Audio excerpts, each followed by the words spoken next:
अस्सलाम वालेकुम स्टूडेंट्स। इससे पहले हमने पढ़ा था डाइजेशन ऑफ कार्बोहाइड्रेट। अब पढ़ते हैं absorption of carbohydrate. Digestion of carbohydrate हमने ये पढ़ा था कि ये माउथ में स्टार्ट हो जाता है सैलिवरी माइलेज की वजह से, फिर ये स्टमक में टेम्परेरी रुक जाता है और स्मॉल इंटेस्टाइन में डाइजेशन ऑफ कार्बोहाइड्रेट कंप्लीट हो जाता है। अब डाइजेशन के बाद नेक्स्ट जो स्टेप है वो है एब्जॉर्प्शन ऑफ कार्बोहाइड्रेट का। कार्बोहाइड्रेट का एब्जॉर्प्शन दो तरीकों से हो सकता है, ये एक्टिव ट्रांसपोर्ट के जरिए से भी हो सकता है और फैसिलिटेटिव ट्रांसपोर्ट के जरिए से भी हो सकता है। अब एक्टिव ट्रांसपोर्ट कौन सा प्रोसेस है और फैसिलिटेटिव ट्रांसपोर्ट? एक्टिव ट्रांसपोर्ट वो प्रोसेस है जिसमें मॉलिक्यूल ट्रांसपोर्ट होते हैं against their concentration gradient from lower concentration to higher concentration.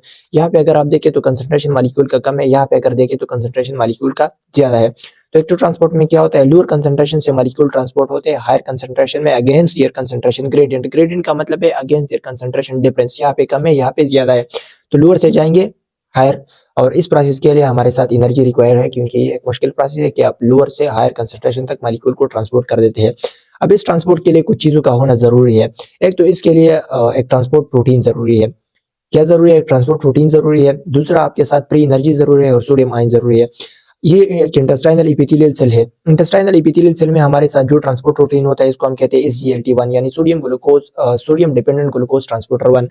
इसको सोडियम डिपेंडेंट इसलिए कहा जाता है क्योंकि ये अपने ट्रांसपोर्ट के लिए डिपेंड कर देता है सोडियम आयन पर। अगर सोडियम आयन ना हो, ग्लूकोज और ग्लूकोज मौजूद है, ट्रांसपोर्ट प्रोटीन भी है, एनर्जी भी है, सब कुछ है, लेकिन सोडियम आयन नहीं है, तो ये ग्लूकोज और ग्लूकोज को ट्रांसपोर्ट नहीं करेगा उस वक्त तक जब तक सोडियम आयन मौजूद ना हो। तो ग्लूकोज और ग्लूकोज के ट्रांसपोर्ट ये सोडियम आयन के साथ साथ कर देता है, सेपरेटली इसको ट्रांसपोर्ट नहीं करता।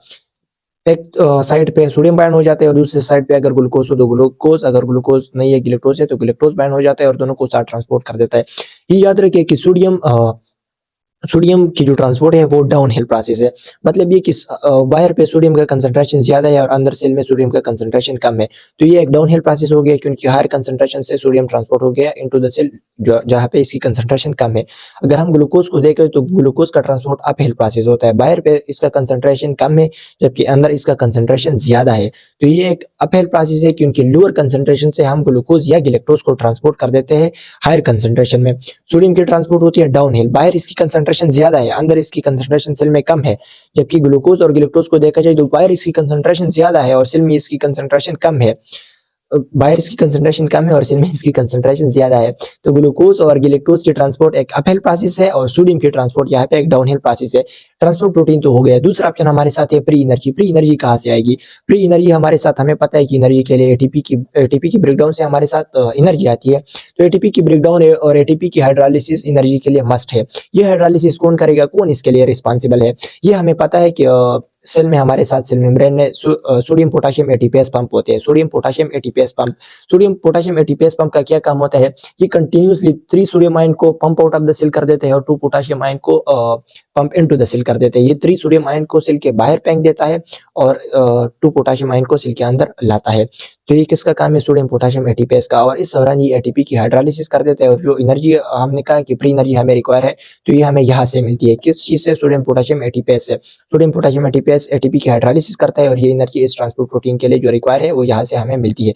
और तीसरा जो चीज है वो सोडियम आयन है। सोडियम आयन होगा तो तभी ट्रांसपोर्ट होगा, अगर सोडियम आयन नहीं है तो इसकी ट्रांसपोर्ट नहीं करेगा।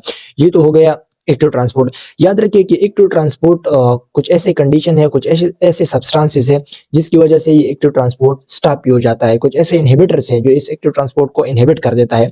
अब हम एक एक को डिस्कस कर देते हैं। एक कार्डियक ग्लाइकोसाइड है हमारे साथ। क्या है? कार्डियक ग्लाइकोसाइड हो, कार्डियक ग्लाइकोसाइड जिसको हम कहते हैं वाबेन।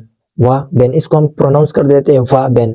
तो वाबेन हमारे साथ क्या है? ये कार्डियक ग्लाइकोसाइड है और ये इनहिबिटर है इस एक्टिव ट्रांसपोर्ट का। ये एक्टिव ट्रांसपोर्ट को कैसे इनहिबिट कर देता है? यहाँ पे जो सोडियम पोटेशियम एटीपीएस पंप है ये इस पंप पे आके एक्ट कर देता है और इस पंप को इनहिबिट कर देता है। तो इसी तरह अगर ये पंप अपना इनहिबिट हो गया, पंप के इनहिबिशन के बाद क्या होगा? हमें प्री एनर्जी नहीं मिलेगी। अगर प्री एनर्जी नहीं है तो ग्लूकोज और glucose into the cell transport नहीं होंगे। तो कार्डियक ग्लाइकोसाइड वाबेन, ये वाबेन ईस्टर्न अफ्रीका में लोग यूज करते थे। किस चीज के लिए? हंटिंग के लिए और वारपेयर पे। ये एरो है, एरो के हेड पे ये लगा लेते थे। ये एक प्लांट से डिराइव टॉक्सिक सब्सटेंस है, इसको एरो के हेड पे लगा देते और इसको दूसरी चीजों के लिए यूज कर देते हैं। तो इसको जंगों में यूज कर देते थे और दूसरे इसको हंटिंग के दौरान भी यूज कर देते हैं। तो कार्डियक ग्लाइकोसाइड वाबेन ईस्टर्न अफ्रीका में लोग यूज कर देते हैं, वारपेयर के लिए मतलब जंग के लिए भी यूज कर देते हैं और हंटिंग के लिए भी इसको यूज कर देते हैं।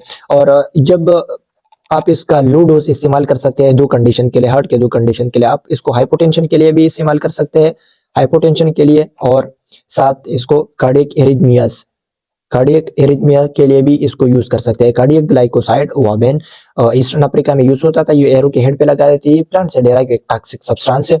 लो डोज में आप इसको यूज कर सकते हैं हाइपोटेंशन के लिए, और कार्डियक एरिथमिया को ठीक करने के लिए आप इसको यूज कर सकते हैं।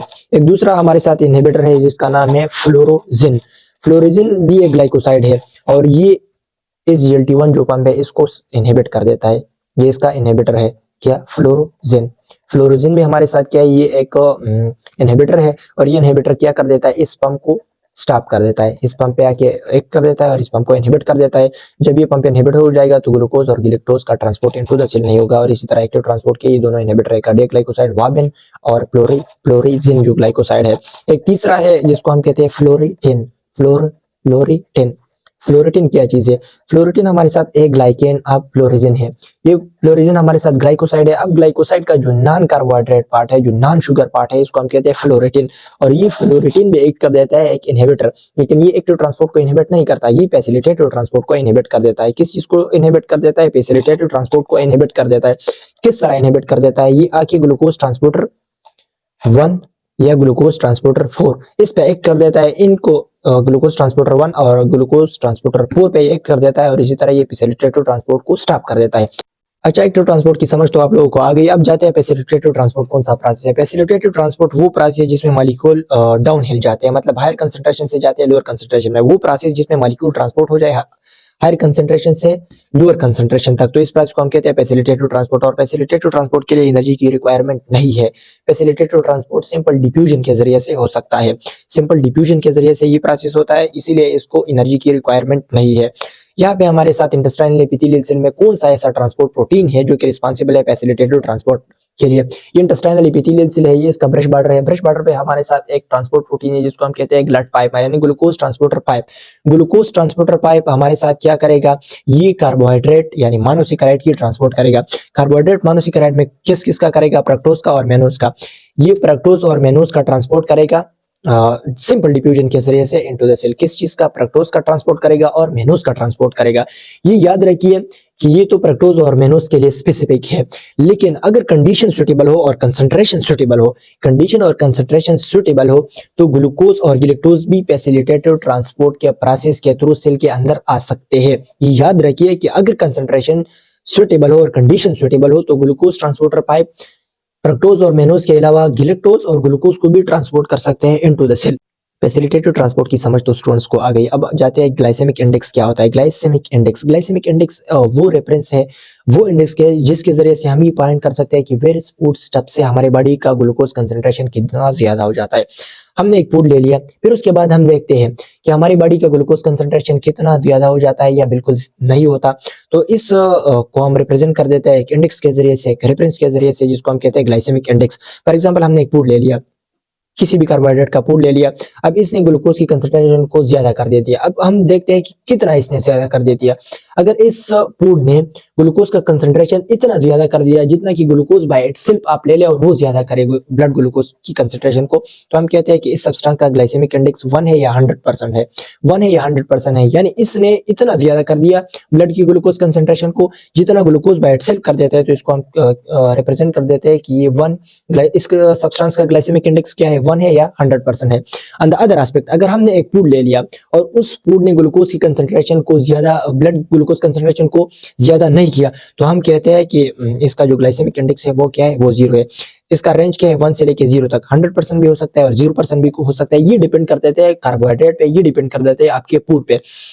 वो सब्सटेंसेस जो ग्लूकोज और गिलैक्टोज में स्प्लिट हो जाते हैं, वो सब्सटेंसेस याद रखिए जो ग्लूकोज और गिलैक्टोज में हाइड्रोलाइज हो जाते हैं, उन सब्सटेंसेस का ग्लाइसेमिक इंडेक्स 1 या 100 होगा। वो सब्सटेंसेस कौन से हैं? For example lactose.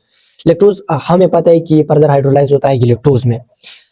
इसी तरह आइसोमाल्टोज हो गया, माल्टोज हो गया, ट्रीहेलोज हो गया, ट्रीहेलोज, ये सारे के सारे फर्दर हाइड्रोलाइज होंगे किस चीज में? ग्लूकोज में या गिलैक्टोज में। तो वो सब्सटेंसेस जो ग्लूकोज या गिलैक्टोज में फर्दर हाइड्रोलाइज होते हैं, तो उन सब्सटेंसेस का ग्लाइसेमिक इंडेक्स ज्यादा होगा। उन सब्सटेंसेस का ग्लाइसेमिक इंडेक्स क्या होगा? 1 होगा या 100 होगा। ऑन द अदर हैंड, अगर हम देखिए फ्रक्टोज हो, तो फ्रक्टोज का ग्लाइसेमिक इंडेक्स क्या है? कम है। इसी तरह सक्रोज का भी ग्लाइसेमिक इंडेक्स क्या है? कम है। स्टार्च को हम देखें तो स्टार्च का ग्लाइसेमिक इंडेक्स वेरी कर देता है, ये 1 भी हो सकता है और ये 0 भी हो सकता है। कैसे 1 या 0 हो सकता है? अगर स्टार्च कंप्लीटली हाइड्रोलाइज हो गया ग्लूकोज को तो इसका ग्लाइसेमिक इंडेक्स क्या होगा?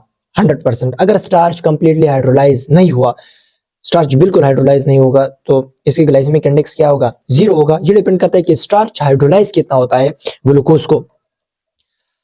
अगर हम सेलुलोज को ले लें, सेलुलोज तो सेलुलोज की ग्लाइसेमिक इंडेक्स क्या है? 0 है, यानी ये ग्लूकोज की कंसंट्रेशन, ब्लड ग्लूकोज की कंसंट्रेशन को बिल्कुल भी राइज नहीं करता है, इसलिए इसका ग्लाइसेमिक इंडेक्स क्या है?